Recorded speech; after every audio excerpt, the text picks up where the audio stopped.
Hi folks, how are you doing? I hope you're hanging in there. This is your video update for the week of March 30th. Okay, so starting with what's due, you have a replication homework that's due online. So you want to print it out, fill it out on paper, and you can either scan it or upload a picture of it and upload that to Canvas, and that will be good enough for that assignment. So that's due on the 30th. You also want to take the third exam this week. So this exam covers chapters 11, 16, and 17 in Campbell's.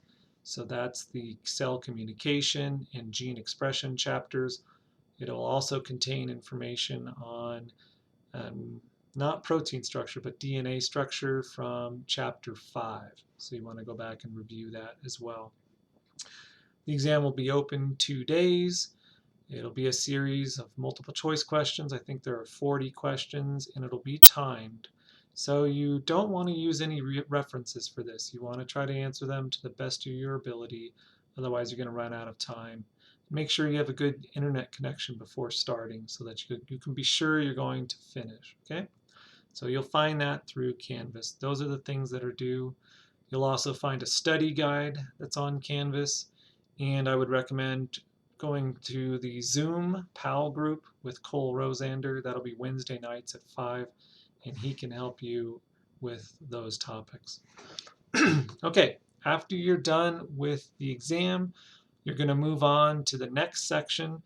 That section is all about inheritance and genetics and the cell cycle.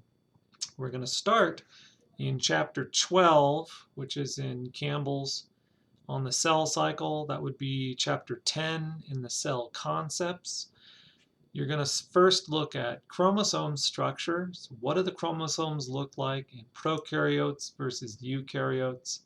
In prokaryotes, it's typically just a single circular chromosome. In eukaryotes, you're typically going to find multiple linear chromosomes, which presents more challenges for when a cell is dividing. You have to keep track of all of those chromosomes. So take a look at chromosome structure. There's also a fair bit of terminology in this chapter, so you probably want to start taking your flashcards.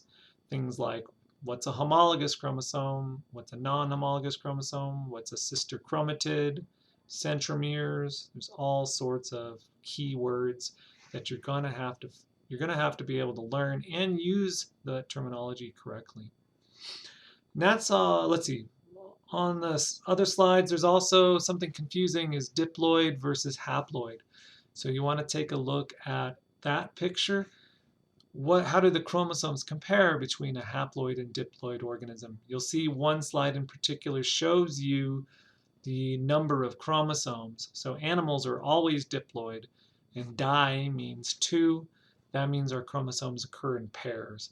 So all of them, most of our cells, with some exceptions, are diploid cells. Some cells that we make for sexual reproduction, those are going to be haploid cells. So that can be a quite confusing topic for students. So tackle the test first, and then the first 10 or so slides, the first 10 or so slides of the chapter 12 PDF file, which you'll find in the modules at the bottom. And then for our next video update, I'll get into how do we compare mitosis and meiosis. That's where we're actually going to see how these chromosomes move around during the cell cycle. So that's why it's important to understand what does a chromosome look like, what are the different parts of the chromosomes, and then we can start looking at, okay, how are they moving around in the cell? Okay, hang in there. As always, send me your questions. Let me know how it's going, and good luck to all of you. Take care.